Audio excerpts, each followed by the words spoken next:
said one day you'll leave this world behind, so live a life you will remember.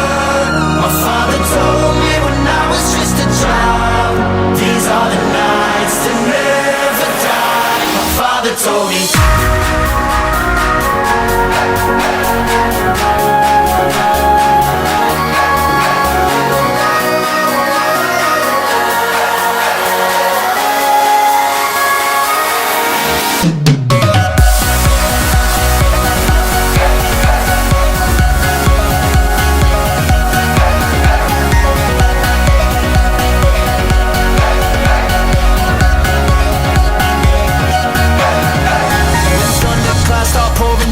Light a fire they can't put out, carve your name into those shining stars. He said go venture far beyond the shores, don't forsake this life of yours. I'll guide you home no matter where.